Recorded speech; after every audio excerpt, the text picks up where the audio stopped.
Hello, everybody.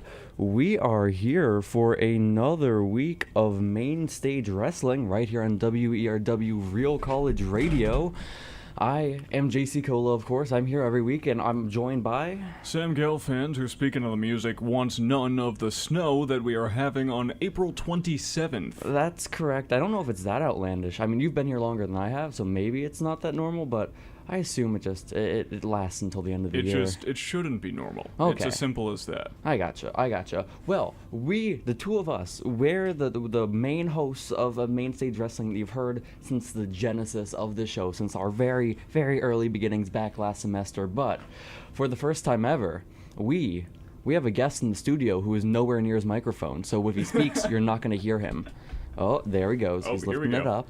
Hello. Yes, hello. Oh, Do you want to wow. introduce yourself, guest? Hi, name is Tiger. Your name is Tiger. That's right. That's And right. I'm the biggest fan of the Great Muda. Sorry, I should say the greatest fan of the Great Muda. Wow, that's great, and that's why we have you on the show today for Absolutely. your Honestly, expert analysis of Muda. Yes. I thought you were going to say you're the biggest fan of Main Stage Wrestling. Oh, I absolutely am, even though I only heard the name just now. But yes, I am a big fan. I Yes. said, well, if you just heard the name just now, what are your thoughts? Immediate thoughts?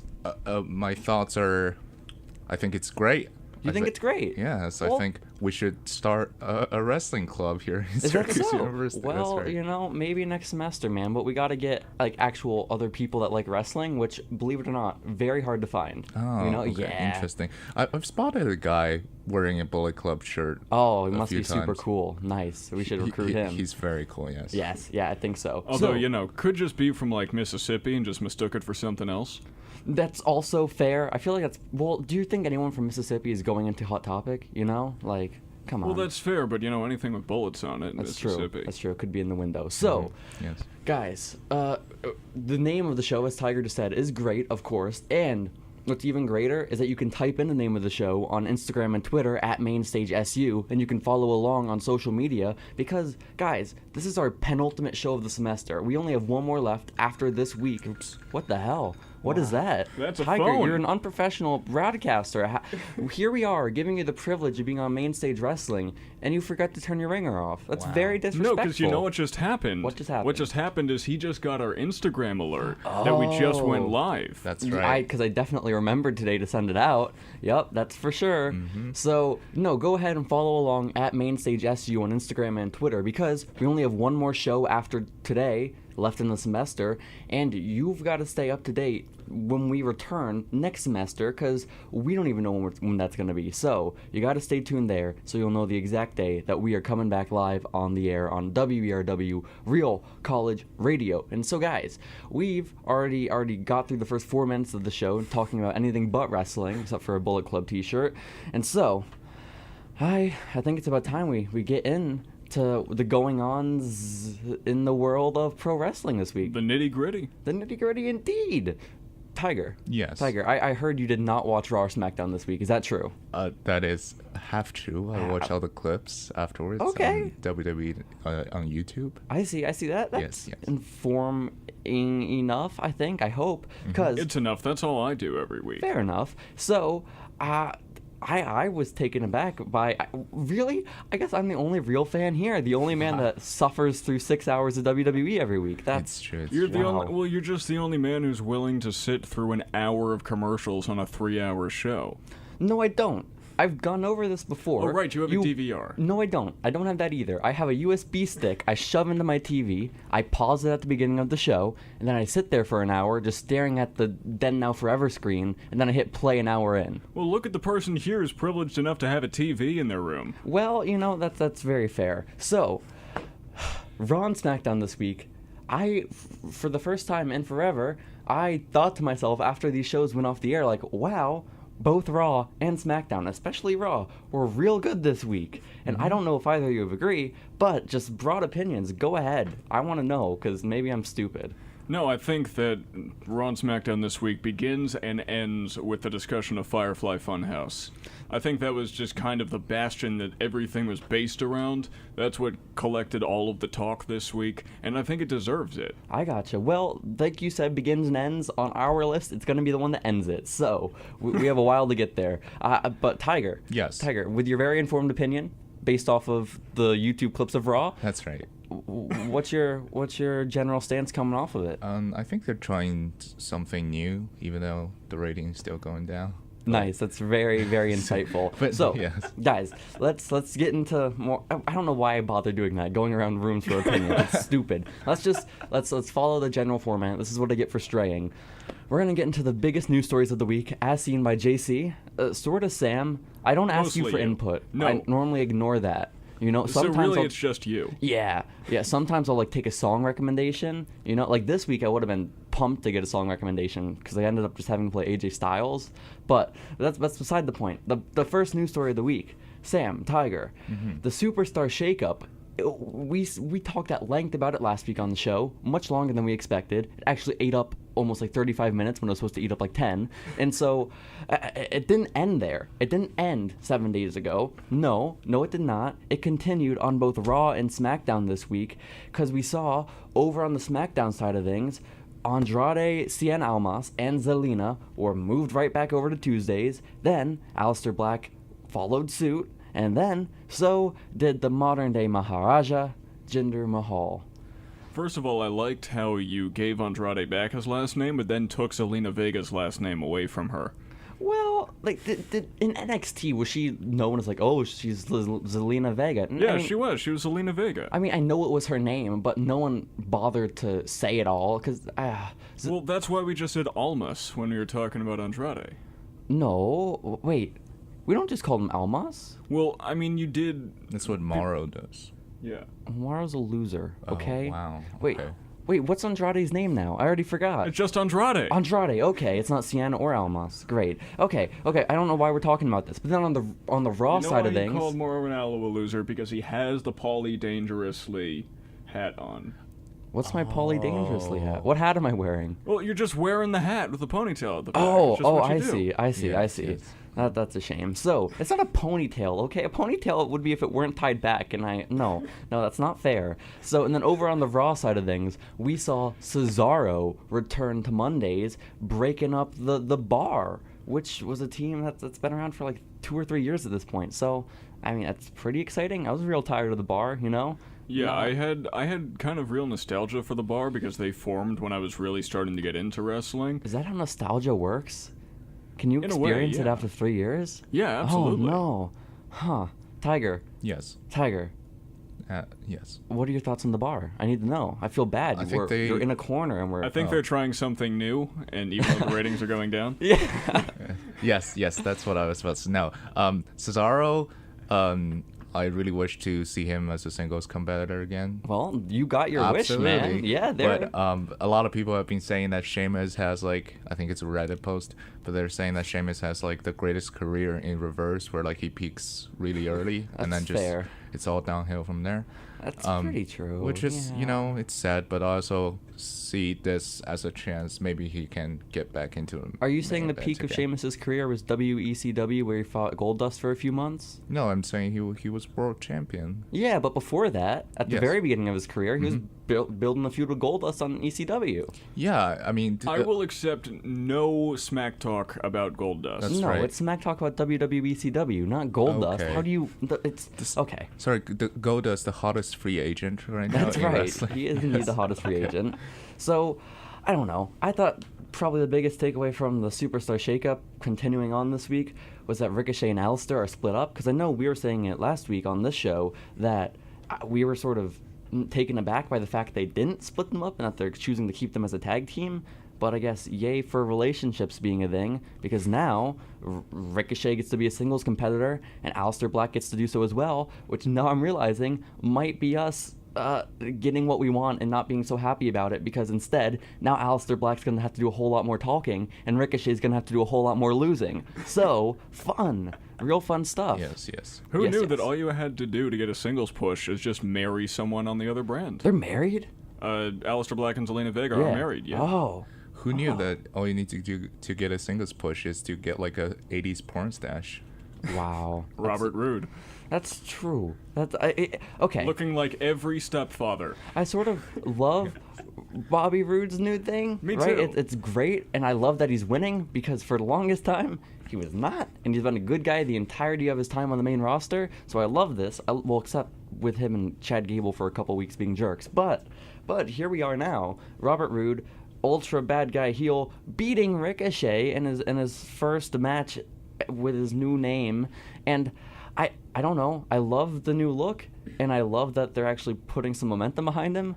I don't know if I love it's at the expense of Ricochet, who's been on a losing streak, I guess, in the past month now. Well, that's the unfortunate thing about wrestling, is that in order for someone to gain, someone has to lose, and sometimes you just have to take calculated losses. You have to say, well, people are going to love Ricochet no matter what, so if he has to take a few losses here and there. I don't think that's true at all right now. I think that might be what they're thinking. If you're playing to an NXT roster, sure, because he's been there for a year at this point. But if you're going to the main roster and he's only been around for a month and a half, 2 months, there's no way. It's like, oh, everyone loves him. He'll be fine. Well, they're like, well, look at all the flippy things he does. How can you hate someone that does all the flippy? So no, that's a very fair point. Tiger, weigh in. Yeah, they tried that with you're Sammy. ordering him around. I am. Well, He's subservient. Yeah, well, I'm unfamiliar. I'm the guest here, so I guess That's I right. should. Yeah. They tried that with Sami Zayn, right? And it didn't work out. Having him lose to Bobby Roode? Have him to lose to every single person Oh. he's feuding with, except for Kevin Owens. Except that Kevin Owens came back. And became Universal Champion later after you're like, Oh my God, you're so. that's No, sorry. that's my fault. I sent out another update. You're right. Yes, No. yes, another update. So then Why also, do you have alarms going from 9 a.m. to 3 p.m.? that's a question, isn't it? it doesn't make sense. I've shown up at his room before and he's been sleeping and it's 5 p.m. I don't know. It's not a healthy lifestyle, I don't think. But that's not a judgment for me to make. Instead, I make judgments about wrestling, which I'm probably even less entitled to do. And That's a judgment left to the WWE universe. that's exactly right.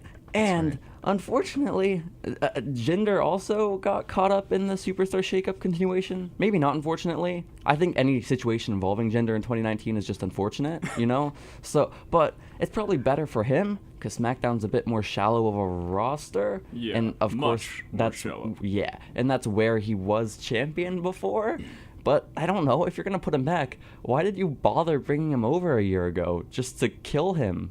You know, I don't understand the thinking behind it. I don't know. I guess you need someone for main event. I mean, you do, but okay, I'm going to take you back a year ago to last year's Superstar Shakeup, where they took every single, low-card talent on SmackDown and moved them to Raw for the sake of main event, which Jinder at the time didn't need to be included in that. You had Zack Ryder, you had your Chad Gable, you had your Mojo Rawley, you had all of them just, swept over to Raw, so you can just have them all fight on Wednesdays or Thursdays, whenever that show comes out. I don't know. I'm not a regular viewer. It's on Hulu. Who watches Hulu? Well, probably a lot of people. Well, probably a lot of people, but you get ads, so, I just You try don't to have skip to. it. You can just pay more and not get ads. But I don't like paying money. It's fair, huh? Tiger, what's your stance on paying money? Well, for only $9.99, you can get the WWE Network. It's true. That's true. Or you can just get a new email for free, and then, hey, you can also get the WWE Network. That's right. Both are very efficient strategies. Yeah. So, We talked a few weeks ago about how you can just create burner emails and just, can. keep updating it every month. you figure, because they were one of those first people, the first big companies to switch over to a streaming platform, you think they'd be one of the first ones to figure out how to stop that from happening? Do they not care? They just figure more eyes on the product, the better? I would assume so. Let's just hope they're not listening in right now. What do you mean? If they're listening in, hey, fix your service. We're helping you. I don't know. I don't do it. I have my dad pay. Yeah. Although the WWE Network isn't for free, but you guys know what's for free. It's our SU Network Instagram account. That's great. Mainstage SU. Mainstage SU. Mainstage SU. It's That's not a right. network. It's just, you're coming on here. You're having your phone go off, and you get the name of the show wrong, Tiger. Sorry, This is not a good first impression. I'm planning ahead for when we have a network for us. Oh, that's Oh, true. that's true. That's true. We do have And a we do have YouTube our channel. YouTube, Yeah, yeah. that's close enough. Yeah. Which is for free. Go ahead and Yes. listen to all the former the old Main Stage Wrestlings, which of course the best show to go back and listen to old episodes of because it's a current event show. So it's but we're entertaining. Well, that's subjective. So, yes. According to the WWE universe. is that us? I guess we're technically part of that, correct? Yeah. Well, I am. I don't know about you guys. You guys just watch 2-second clips on YouTube. I don't know. Fake fans. So, last bit of the continuation. No, but you see, I use Reddit, so I know everything. Oh, I see. That's fair. Yes, So, the continuation of the shakeup. We also have Andrade coming on back, and at first the rumor was, Fox wants Hispanic superstars on the show, and now it's that, he and Charlotte are in a really serious relationship, so they figure they can't really do that. Or, I mean, they can, but it'd be pretty lame of them to do. And so, I don't know. There's probably some truth to both of them, but now he's back on SmackDown, and he's chasing Finn's title, which I'm not opposed to at all. Oh, yeah, Neither it's am I. great. Personally, I feel the worst right now for Xavier Woods because Xavier Woods, my mistake, because he's had almost the entire up, down, down roster taken from him. And not only SmackDown. that, but he makes a new best friend, and then it's stabbed in the back. It's a terrible Immediately. week. It's a terrible, terrible week for that man. Bad time to be Xavier Woods. And so, I don't know. That's the continuation of the shakeup. Some leftover. I mean, they tried to incorporate it in the storyline and make it seem like it wasn't just them being dumb and making terrible moves a week ago that they didn't have any sort of foresight for. But I guess that's sort of what it was, and so they had to correct all that. And so that's what that all was. But we can move on to the second story of the week, which is that in just a couple weeks at the Money in the Bank pay-per-view, our main event is going to be the phenomenal AJ Styles going against the King and Beast Slayer, both of them simultaneously. He slays beasts and kings, Seth Rollins. Can't we just call him the Slayer? No, Copyright. that's true. exactly right. Raining So blood. on Raw this week, we start off the show and it's announced that there are going to be 2 triple threat matches, and the winners of both those matches will fight in the main event in a one-on-one contest, and the winner of that will go on the Money in the Bank to face Seth Rollins. Oh boy. And so the triple threat matches that were announced was 1, Rey Mysterio versus Samoa Joe versus AJ Styles. Incredible. The match was great. And It was. why they gave the fans that on an episode of Raw, I don't know, but I'm happy about it. Me too. Then the next triple threat match, a less exciting match on paper with Baron Corbin, Drew McIntyre, and The Miz. I take that back. The most exciting match on paper. Because And The Miz. That's exactly right. Because Baron And Corbin, yes. that's also true. But it ended up being pretty decent for what it was, I feel. Like, I don't know. I sort of enjoyed it. I mean, Drew McIntyre is great. We can all agree on that. Yeah, I would be more apt to agree, more willing to agree back in NXT. I don't know about the main roster, Drew McIntyre. I don't know if he's setting the world on fire, per se. Well, you know, it's that it happens on the main roster. If you're large, they tell you, well, you don't have to do that much because you're large. I mean, I guess, but who knows? I think they actively discourage people from doing lots of stuff if they're large. I gotcha. Well, we have we have these 2 triple threat matches. AJ Styles wins his, and then Baron Corbin wins his. And the 2 fight in the main event of the show. AJ Styles comes out the victor. Of course, as I said earlier, sort of, and implying that he's going to be fighting Seth Rollins. And now that's our match for Money in the Bank. And I am thoroughly confused because why would you put AJ Styles in a match against Seth Rollins when? Okay. Let me do a little recap of Seth Rollins' time as Universal Champion right now, okay? Okay, so he's this big babyface underdog guy who gets to fight the Beast, right? And then the entire build-up to WrestleMania, he's just sort of making fun of Brock Lesnar. And then come the actual match at WrestleMania, he low blows him, and that's how he gets his victory. And now, a few weeks later, you're having him fight one of the biggest good guys in the company. So it's like, if you want Seth to be your top guy, one of your top good guys, why are you putting him against your other top good guy immediately? This is a match like you have maybe down the line when you run out of bad guys, but you don't. Well, because I think I've mentioned this before on this show, is that Yeah. you have this, like, second level of storylines these days where it's not as much about, you know, winning and losing as it is putting on the best matches that you can. So in order to build up Seth Rollins' credibility, his first offense you have right out the gate is what, I mean, I hate to anticipate, but I think we can all agree this is going to be a great match. Yeah, but are you saying that Samoa Joe and Seth Rollins wouldn't be a great match? No, it would be a great match. I'm just saying that the first thing you do to build up credibility is you have him put on a barn burner with AJ Styles. But I think you're not just looking to build credibility. You're looking to build credibility on one hand, but then you're also looking to get him in the good graces of the WWE Universe, or at least keep him there, because of course he's already there right now.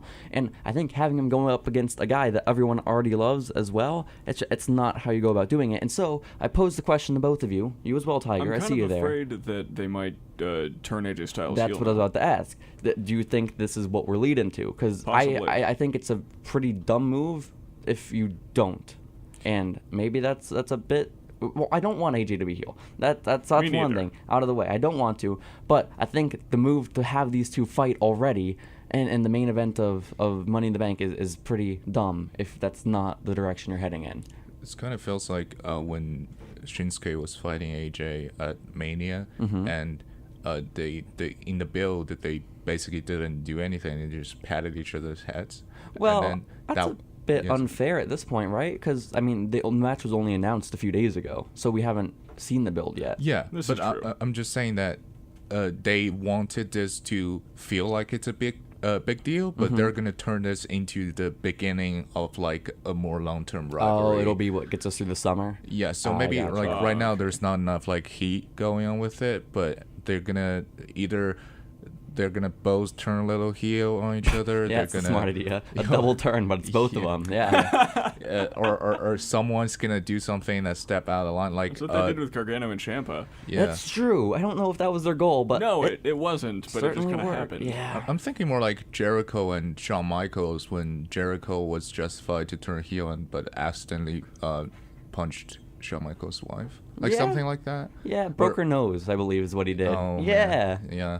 But something like where both people are like they're not intentionally trying to be heels, but like somebody did something out of line and the other person's mad at them. I see what you're saying. Yeah.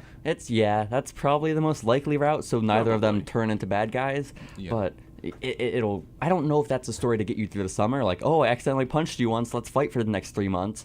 So I think the summer deal is only if one of them ends up turning on each other, and the person turning is not going to be Seth Rollins. And if it is, that company is warped in the head. I don't know what to tell you. I know that Tiger really wants Seth Rollins' first challenger to be the Great Muta.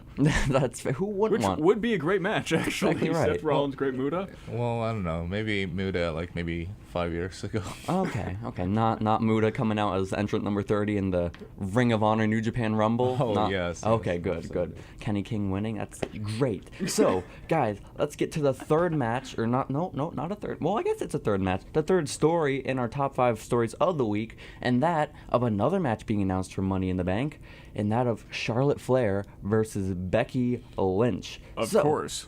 Bayley is back in the fray, it seems, on SmackDown. She comes out, she steps up to the Queen, she challenges her, she's like, hey Charlotte, you don't deserve this. I'm gonna fight you and prove to you that you don't deserve it. But then Bayley loses and looks like a fool. So that's fun. That's not really any news for Bayley, I guess. She constantly ends up looking like that. But yeah, go ahead. I have said this every single time we have brought up Becky Lynch. I want Becky to have a spotlight that does not involve Charlotte Flair for once.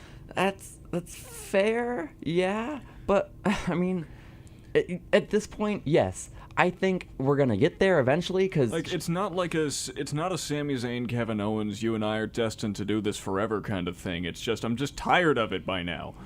I don't know, because if you think back to like August of last year, had we really seen this match all that much? No, and people were clamoring for it, like, oh my God, we're gonna get the two best friends fighting one another. I think compared to what we could have, Becky versus Charlotte on the SmackDown side of things is probably the best match you can get. Because I love Bayley, but I can't remember a match in the last the last like year and a half where Bayley hasn't messed up at least 5 moves in one match. You know, she's not on her game, I don't think. I love Bayley. She used to be my favorite wrestler at one point. She's not anymore because she sort of stinks now, more so due to her character and how a babyface can't really be a babyface if she wins the championship in the first week of her being on the main roster. But that corner drop kick she does, where she's on the outside and she runs up under the turnbuckle and she kicks her opponent, she's never done that correctly. Maybe once in her life she's done it and she's executed it properly. I'm not a wrestler. I would fail at all the moves she tries, right? I'm not trying to teach her how to do her job. I bet you could hit a lariat. I doubt these. My arm would break. I don't. It's not. They're not equipped for running over You people's could chests. do a collar and elbow tie-up. No, I could not. What? I don't know where a collar is on someone. Like you. No. You just put one hand on their shoulder, and then you put the other, like, right on their bicep. I could do a Greco-Roman knuckle lock. That's what I could do. Okay. you could do Yes. You can do a cravat. Okay, yeah, man. I could definitely do a cravat. Yes. So, Charlotte wins the number one contendership in a match against Bayley, and I don't know. I have to assume, because it was also announced this week that Becky's going to be defending her titles twice on the show, sort of. Well, she's defending each title once. Once against Lacey Evans for the Raw Women's title, once against Charlotte for the SmackDown Women's title.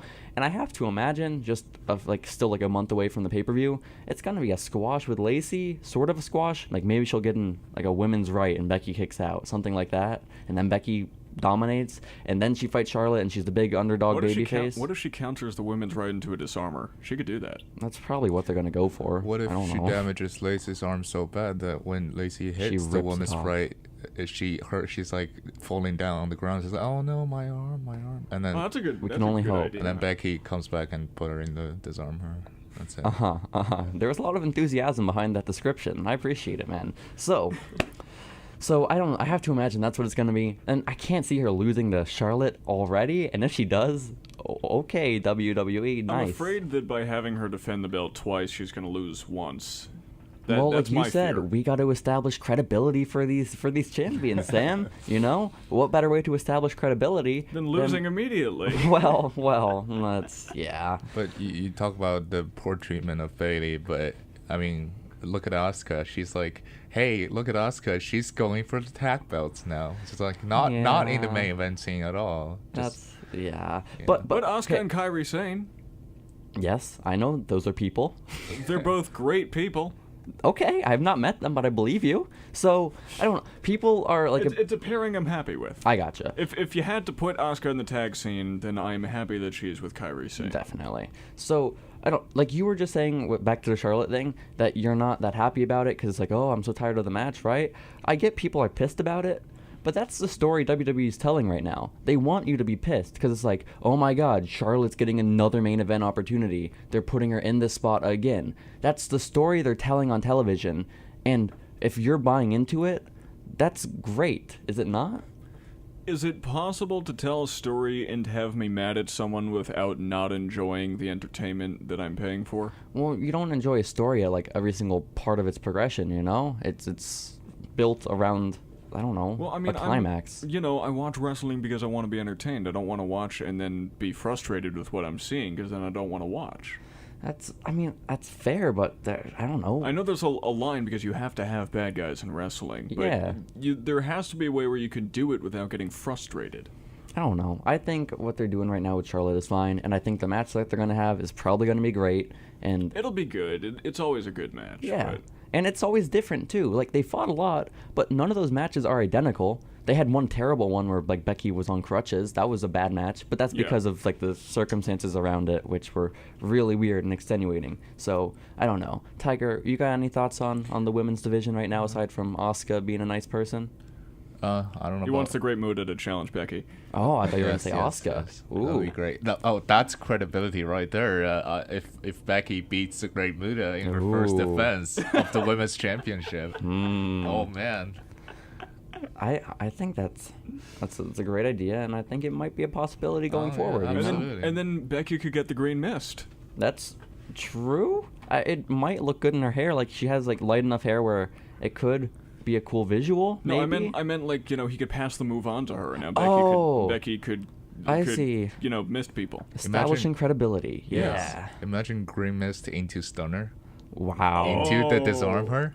What a That's story. What a finishing sequence. Just gonna steal KO's move like that. What a shame. So guys, we are through the first 3 stories of the week. We are on WERW Real College Radio, and while that's great and while we love the station, that means we got to play some songs in between our different little segments. So we will be back in just a couple minutes after we play a song with the rest of the news stories in the week, and then later on today in the show, we're gonna be talking our match of the week. So guys, we will be back in just a few minutes. Hey guys, we are back here on WERW Real College Radio with Main Stage Wrestling. The reason that with was so drawn out is because I almost said the name of my other show, so that's fun. But Main Stage Wrestling, we're here. Follow along. Jacy continually turning heel on the Main Stage Wrestling fans, as you do every week. I will say that this show is if you look at the social media for Main Stage, this show eats up the majority of the posts. So if that show gets a little bit of credit from time to time, hey, maybe it's better off for it. But just guys, come out and say you hate the fans. It's that simple. I already have. I've made it. It's very, very clear. And if it wasn't enough, I hate all of you. Not my family though; they're great. Everyone else though, I hated immensely. You barely tolerate me. You just need a co-host. Yeah, that's fair. I was trying to work out something where we can phase you out, like I was saying, but that's why Tiger's here. Yeah, but his alarms keep going off. That's true, but he speaks a bit less, so I think that's better for me and my ego. That's true. You know? Yeah. Because really, at the end of the day, what more is a show than just trying to get myself stroked? Yeah, it's exactly right. Yeah. So guys, are you trying to get yourself stroked? Like, are we talking about JEFFJARRETT up here? Okay, I thought for a second you were gonna go with someone who actually had a stroke, which I'm glad you didn't. I'm trying to think of people who had strokes in wrestling, but I can't. People Tiger, have. Who are your top 10 strokes in wrestling? Stroke victims, rather. Go. I'd rather not talk about it. Wow, what a but Bret Hart though, yeah. Bret Hart's your favorite stroke victim? Mine too. So, guys, I thought top stroke in wrestling was Edge and Lita's Celebration. Wow. Well, I'm just saying that Bret Hart, survived a stroke and does not deserve to be attacked by some drunk guy. Wow. Well, some people would argue he doesn't deserve to be alive. I would disagree with those people, but that man who attacked him probably believes that, So, let's get into the stories of professional wrestling this week. We got 2 more left before we get into our match of the week. That. So let's get into story number 4. Sandbagging. I'm not giving you credit for what you just said. That's no selling, not sandbagging. Sandbagging's where you make it difficult to get lifted up or something. No selling's where you just stand there like a prick. It's just in a different entertainment industry. Sandbagging is just not even not selling it. I gotcha. Well, last week it was domestic abuse. This week it's Bret Hart shouldn't be alive. 2 weeks ago, mind you. 2 weeks ago, we talked about domestic abuse. So there's 3 strikes and you're out, and we get to have the show.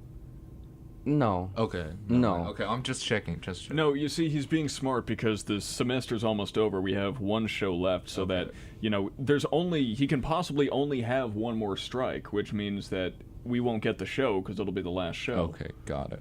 I don't understand baseball. So guys, the first story of the week, we got Kevin Owens, Big O, turning on his brothers in the New Day. Big O no.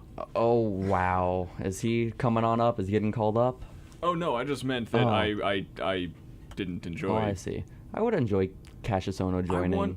I would enjoy Cassius Ohno in the New Day, yes. Yeah. But I mean, I wanted to see more of Kevin Owens as a face. I wanted to see him, gyrating and telling people, "Don't you dare be sour." I know. I told you last week I was real worried that Kevin was going to turn at some point in the show because I said whenever he gets like this, he's always plays into it way too much and he gets really cheesy and it's really obvious that he's about to turn, but then he didn't. So I was pleasantly surprised. And now here we are a week later, and he turns. And I want to say, I don't know if I've ever seen a more perfectly executed short-term sort of alliance fall apart as we did this past week on Tuesday, because I don't know, I care a lot about a Kofi Kingston Kevin Owens match now, As do I, yeah. Tiger? Yeah, because it's Kofi Kingston and Kevin Owens. It's okay. To be fair, a year and a half ago, that would have been a match on Main Event, and no one would have watched it. So, is it really okay? So, this was my other thought about. This is going back to a story we talked about a few minutes ago with AJ Styles and Seth Rollins. Do we think because maybe Kofi and KO aren't the biggest stars in the world, that we have an AJ Styles Seth Rollins match to sort of compensate for it? Let's put our 2 biggest stars in a match, and then we have the WWE title match over here. Because the WWE title will never get the respect that it deserves. No. Not as long as the Universal Championship is around. I don't think that's fair. I think so long as it's on the B show. If WWE title were on Raw, and then the Universal Championship were on SmackDown, then role reversal. Yeah. Yeah, but then the Universal Championship belt would have to become blue. Is that so? No, I think the idea is just that the universe is very red. And that's sort of What scientists are talking about how red the universe is? Yeah, like once you get beyond the Milky Way, it's just a sea of red. And I don't. Have you ever seen it to tell me otherwise? I don't think so. I don't know. Have I? That's exactly right. You can't answer my question with a question. That's not how this works. Absolutely can. Tiger, is the universe red? I think that you're kind of right. Yes, in that thank you. They're Let's trying move on. to. Wow. Yeah. They're trying to make it less so that we have a athlete versus athlete match. We have like a fan favorite versus fan favorite match. Like, in order to build new stars, you can't keep comparing. Oh, in this match, there's like a 8-year long veteran main eventer, right? So you have to have both sides be like equal in order to elevate new stars. Otherwise, we keep comparing. Oh, but in the universal. But how does this relate to the two matches we're seeing at Money in the Bank? Oh, it's just like, oh, Kane is in the Universal Championship match. No, he's not. Kane is not in the Universal Championship match. For example. That's a lie. That was back at Royal Rumble in 2017. Yes. I'm just saying, for example, if Kane is in the, say, WWE Championship match, and in the Universal Championship match, you get like Kevin Owens versus AJ Styles or something. Yeah. You're going to keep comparing. Oh, but they don't value this belt as much because they don't put Kane or Undertaker what's wrong on with it. comparing that? I don't. Why is that not fair? But if you keep comparing it, it makes it harder to build new stars. How? Not necessarily. But it's like, oh, you're not the belts are not seen on the same level or something like that. To be fair, AJ Styles is the newest star out of the 4 people we're talking about. Yes. Kofi and KO have been around longer than him. So, and if the newer, I don't know how. But it's more like credibility. You see, you have to have your first defense. I'm very confused. Sam, Okay. can you help me? He's saying the same thing that I was. You have to have your first defense against someone who is very credible. I got you. Then why not do up. Randy Orton? I don't know. He's probably the most credible guy on SmackDown. Do we want to see another Randy Orton match for the championship, though? I don't know. I haven't. Yeah, because that would be great. Kofi versus Randy all these years later, and Kofi's the champ, and he beats Randy. That would be awesome. I don't know. I mean, it would be, but I'm going to enjoy the heck out of Kofi Kingston versus Kevin Owens. I will as well. I hope so. Also, wait. Before, this is a total side note. Big E's out for a year?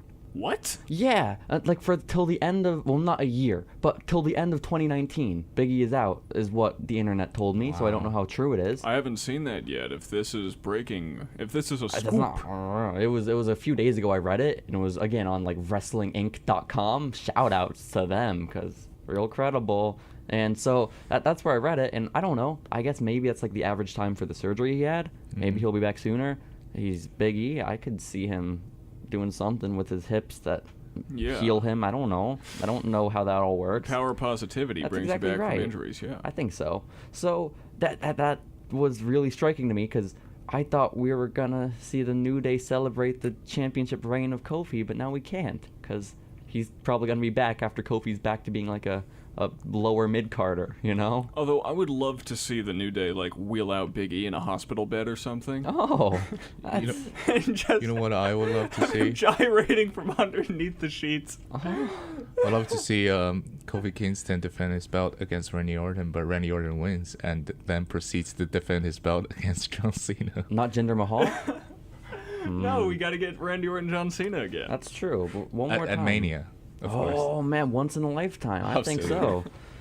So, I don't know. I think while it sort of stinks that KO is already back to being a bad guy, it makes it... You think I'm not paying attention to the time. You know, I got You're this not under supposed to control. acknowledge it. It's just supposed to be a subtle signal. Well, I have the time right here in front of me. Okay, I didn't know that. Yeah, All right. octaves. So, no. Well, Hey. yeah. All right. So, Yes. KO, while he did turn bad already after his return, I think it makes it clear to people in charge of making those decisions about whether or not who gets to be a bad guy or a good guy, right? That this is like an actual possibility in the future, because the fans actually liked it and received him well as a good guy. So it's like, hey, this isn't totally out of the equation. Now we know he can work in this position, which I think that's pretty cool, even if Yeah. it's not. I said last week, can you imagine telling someone like 2 or 3 years ago that heel Sami Zayn and face Kevin Owens would be the highlight of Raw and SmackDown, respectively? Yeah, well, they're getting into some dangerous territory with Sami Zayn by having him cut the same promo 4 weeks in a row. Like, I love the whole Instagram photos he's putting up on the Titantron. Oh yeah, that was great. But it's the same thing over and over again. And it's like, I love it, and I think it's a great concept, but not if you're just saying it and no one cares. Because it'd be cool if, like, someone comes out and they're, like, challenging and like, Sammy, you stop talking bad about my WWE universe. Well, I'm sure that they they're beat him building up to that. Well, yeah, but 4 weeks? I wish I was exaggerating, but it was the one where he returned, then it was with Alexa Bliss, then it was in his hometown, then it was him again, just saying the same things about the fans. No, I think the one with Alexa Bliss was his hometown. I think it was 3 weeks. Oh, you're right. Well, then, so it was only 3 weeks? It's Even only been still, 3 weeks. And he's done something slightly different every time, at the very least. Slightly different, but the same concept and no interruption. And so and the sad thing is, when he does get interrupted, it's probably going to be like, no way, Jose. So, who knows? But, guys, let's get into our final story of the week, and that would be probably the highlight of most wrestling fans, I feel, and that of the debut of the Firefly Funhouse, which, if you don't know what it is, go ahead, do yourself a favor, and follow the lead of Sam and Tiger, and get on YouTube and check out this vignette that they have for Bray Wyatt and his new gimmick as children's talk show host. There has been more shade throwing in this show than there has been in the past, 10 weeks of main stage wrestling. Well, what can I say? Familiarity breeds contempt. That's exactly right. So that's what you can say, yes. So, I don't know. At first, my immediate reaction to watching this segment unfold was really severe confusion, and then it morphed into me being upset, like, no, Bray Wyatt's one of my favorite wrestlers. Why is this happening? No, because just a few weeks ago, when his promos or his little vignettes with the buzzard popping out of the box started coming back, I went through a loop on YouTube while I was doing my laundry of just old Bray Wyatt promos from when he debuted, and those vignettes before he originally debuted, they were amazing. And I thought to myself, oh my god, this might actually be the greatest speaker in the history of WWE, you know? Which is incredible, and that's a really bold statement, but I absolutely mean it. Am I wrong? You're looking like I'm an insane person. I mean, obviously my first thought is Paul Heyman. But, then a wrestler, then. Then a wrestler, and, okay, well, there's still... That is very bold to say. Yeah, Bray Wyatt if you weren't ever. I know you weren't part of him when he debuted, and people were mad at him for being Husky Harris a few years ago. But then really quickly, everyone was like, "Oh my God, this guy is great. Let's stop with those Husky Harris chants." And then he sort of took the world by storm. And back then, he was in the conversation of, "Oh my God, this is one of the greatest guys on the microphone."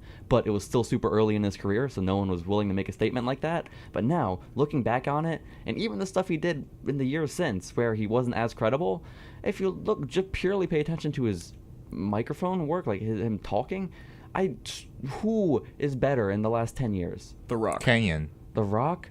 I guess so. But The Rock's not... That's true. Who better than? So, The Rock's not going to get me to join a cult. Bray Wyatt could absolutely get me to join a cult. I'm a follower at the end of the day, Sam. You know? What about Stone Cold? No. He's great on the mic, but... And also, I said last 10 years. They've been gone for a while. Samoa Joe? No. Joe's good, but... He's real good. He's real good, yeah. But, again, he's not going to be able to get me to give up my life to a man in, the... bringing down the machine, you know? Woken Matt Hardy. Oh, yeah, no, my mistake. You're right. The leaders of the world will go down as the greatest tag team all time on the microphone, man. So, that was a real weird tangent that didn't need to be gone down. But I got real upset for a second because I was like, no, this is terrible. And then I got excited because oh no, this is great, because what is happening right now? And I realized that this is an opportunity for him to do something really unique and really fun that's never been done before in wrestling, which doesn't happen all that much in 2019, you know? Yeah. I never thought I needed Blue's Clues Bray Wyatt in my life until I got Blue's Clues Bray Wyatt. It's astounding. I don't know if you saw it, but WWE released a video that at the time Cesaro and Seth Rollins were playing a video game backstage for Up Up Down Down, and I guess Up Up Down Down gave the footage to WWE's digital team, because Seth Rollins just stops what he's doing with the video game, and his eyes lock onto the TV, and he's like, what the hell is happening? And it's a great reaction. It's lovely, and it's appropriate as well. But I don't know, I'm very interested and happy to see what happens, but I think before he comes out to the ring and starts wrestling again, he has to have a total mental breakdown and relapse. Because I think the gist of the story right now... I think that's going to be where it ends up. It has to be, because I'm not all that interested in seeing, like, a happy, fun time Bray Wyatt, like, skip down to the ring and, like, Orange Cassidy his way through a match, you know? I'm really interested in seeing that, as long as he breaks at some point in the match and then stomps a mud hole in someone. He could be like a modern day Festus. Is it Festus? Yeah, Festus, which I'd also be fine with, I guess. Where, like, the bell rings and then he becomes a psychopath, like, former, like, that's where all his institutionalization goes away and he's just back to being a mental patient, you know?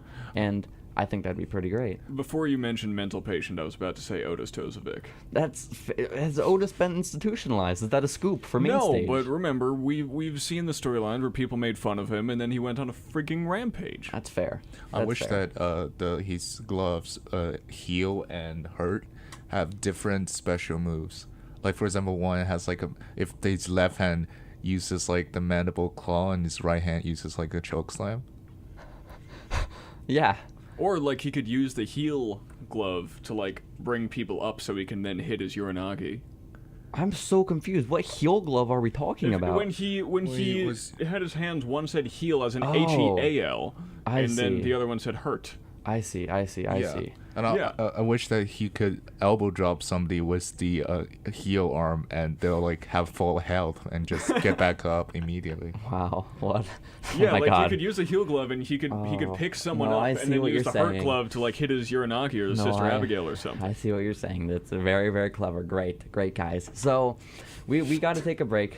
We'll be back with our match of the week in just a couple minutes. And until then, this has been Main Stage Wrestling. We'll be back, guys. Here we go. I'm about to play a song. Hey, we are back here on Main Stage Wrestling. We're on WERW Real College Radio. Follow along at Main Stage SU on Instagram and Twitter. I am Jacy Cola. I am joined by... Sam Gelfand. And... Tiger. That's absolutely right, Tiger. So... Yes. I hope you watched our Tiger, match you of the know week. what your name is. Yeah, I would hope so. Last week I almost didn't, so it's good that he remembers. We have a segment here on this show for you. I'm telling you right now, Tiger, I'm making eye contact with you and all the new listeners that I'm sure are tuned in right now. Mm-hmm. The drawing power of Tiger. Of course. They all knew he was going to be on the show. Which, given that one of his co-hosts didn't even know, hey, it says a lot. Well, it's like Jinder Mahal, the Maharaja. You know, he's Tiger's representing all 1 billion people back in China. Is that so? Tiger, yes. Thank you. Which is why he thinks that the universe is red, because, you know, communist country. Oh, that's true. No, it's false. Wow. It's not scientific. I think we should not have our match of the week and instead get into a debate about the benefits of both communism and democracy. How Absolutely. About that? Okay, great. No, I'm a political science minor. Let's get down to it. Who are your top 10 communist wrestlers? PN News. That's right. So, PN News is a communist. That's absolutely You heard right. it here, folks. So, guys, our match of the week this week, we didn't get to go and mention it on the show last week because we got run out of the studio and we didn't have enough time, and I forgot and everyone forgot. And so I was going to post it on social media, but guess who forgot to do that as well? Yours truly. So it's a surprise. It's a surprise. You know, one of the competitors, and that of PN News. This match is a tag team contest between the team of beautiful Bobby Eaton and PN News versus Terrence Taylor and stunning Steve Austin. This took place back on July 14th of 1991 at the Great American Bash, Royal Farms Arena in Baltimore, Maryland. Attendance of 9,320 people. That's absolutely right. How many comp? Some context for this. Well, there was no one on the upper deck. So. Oh, okay. Never mind. So some context for this show. This was the same night that the main event for the WCW World Championship was last minute changed to Lex Luger versus Barry Windham. Ooh. But you're forgetting that this was also the same show with Oz. With Oz? This was Kevin Nash as Oz. Oh, how beautiful. Was like a match or two after this one. Well, I didn't stick around, fortunately. You know? How could you not stick around for Oz? But the reason that Barry Windham challenges Lex Luger for the title is because 2 weeks prior, Jim Herd, the promoter of WCW at the time, couldn't come to terms on the contract of Ric Flair. He actually wanted to cut his contract quite severely, and so Ric Flair was like, okay, I'm gone, and he left with their title. And so that's always great. You always want to lose your champion when you're a wrestling company. So that's the sort of presence, that's the sort of atmosphere of this entire night. Just absolute failure and mistakes, I would say. And that was also not limited to the main event. It also applied to the opening match, which was this tag team contest, our match of the week, which I tried my damnedest to find some sort of story or reason, like, for backstory. There isn't any. The match just sort of happened, I'm pretty sure, because I tried my hardest. There's no reason for this match to have happened, unless you found something to the contrary, Sam. I found nothing. All I found is I watched the intro to the Great American Bash 91, and I just wrote, I can smell the 90s coming out of this pay-per-view. Yeah. I gotta say, though, Terrence Taylor has a great gimmick. The computerized man. That was what they announced him as. Yes, computerized man of the 90s. Yeah. I don't understand. It's because when he's wrestling in the ring, he has like a group of professional-looking suit wearers like taking down data, and then they have like a mic going backstage to someone with a computer, and they're gonna tell them what Terrence Taylor has done and what his opponent has done. Enough about Terrence Taylor's gimmick. We have 2 minutes left. All right, so it's cool. So I'm sorry. It's just basically it's Ivan Drago versus the genius Lanny Poffo. Yes. I gotcha. Well, so guys, this is not just a tag team match. It's also a scaffold match, which have had some proven success in the past before. It's a match contest where there's two huge steel structures on either side of the ring, and there's a plank sort of in between the two. And they're very wobbly. That's right. Normally, it's a steel plank, and, well, not plank, it's just a pure steel structure, and also, it's not capture the flag. It's just you knock your opponent down and you win. For whatever reason, WCW decided, hey, we don't want to kill our wrestlers, so we're going to do capture the flag. The first team to grab their opposing team's flag out of their platform wins. So I thought it was you had to grab it and then bring it back, I believe. I thought so too, JR but that and didn't Tony happen. Schiavone said. But if you watch the end of the match, that didn't happen. He went halfway through and yeah, he went most of the way. He was almost at the other platform and then turned around and decided against it. And I have in all capitals, Bobby Eaton, you could have won. But then they won. But he They won. did. It made no sense. Because they kept going for like another 3 minutes without announcing that was the end of the match. Okay, so guys, this match was pretty terrifying. The things like you said, Sam, very wobbly, very, very wobbly. Bobby Eaton was the only one who was actually like willing to stand on the thing for more than 10 seconds. Without... Also, in addition to terrifying, there were 2 mullets and 2 ponytails in this match. It just amplified the absolute fear of the situation. 90s. Not counting Paul E. Dangerously. He wasn't on this show. Never mind. A couple matches later. So, we got... If you want a rundown of this match, I mean, you can go ahead and watch it. It was like 5 minutes, but... There's no point in doing a rundown because there was nothing to talk about. There's no match in this match. No, there wasn't. What happened is they just sort of stand there, and they sort of, after a couple seconds, lock knuckles, and then one of them starts punching their opponent very, very softly so as not to kill them, and then normally the bad guy will fall down onto the platform, which is so narrow that only one person can really be on it at once. You can't pass one of your opponents on the thing. It's not designed well. And it was just a whole bunch of test of strengths into a couple punches. They're down on the board. What the match was over and over again. And PN News is apparently over 400 pounds. It's Sam. You talk, because we got to finish this thing up. Oh, I just spit on myself. That's gross. Sam, talk, please. That was help me. Not a good match. No, it wasn't. Not in the slightest. I was extremely confused. First I was thinking, okay, you know what, it's the 90s, it's a different time. Of course it's going to be punchy-kicky. Of course when you're on a scaffold.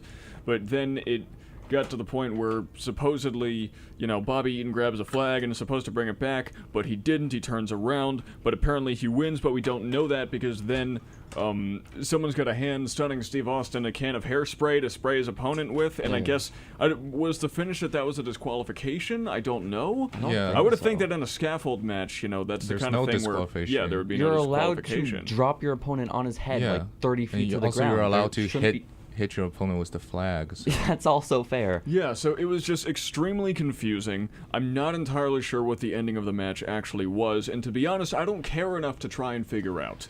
No, it was not great. Not great at all. I was interested to see, you know what, Terry Taylor was the big name in, the AWA, I believe it was, for a long time. Steve Austin, before he became Stone Cold, like 6 or 7 years before. So I was almost kind of interested, and then I was wrong. Yeah. I should not have been. No, you shouldn't have. It was terrible. You told me it might have been good. I believed you. I have a certain level of trust in my friend Sam, and you betrayed that. Well, I have a a certain level of trust in the internet, and clearly my trust should have been that's less. a very dumb thing to have. Yeah. So, Tiger, let's hear it from you. Oh, why would you have a match where nobody actually wants to fall off the scaffold? That's exactly right. So, guys, this has been Main Stage Wrestling. Find us at MainStageSU on Instagram and Twitter, and we'll be back next week with our final show of the semester. Goodbye, everybody.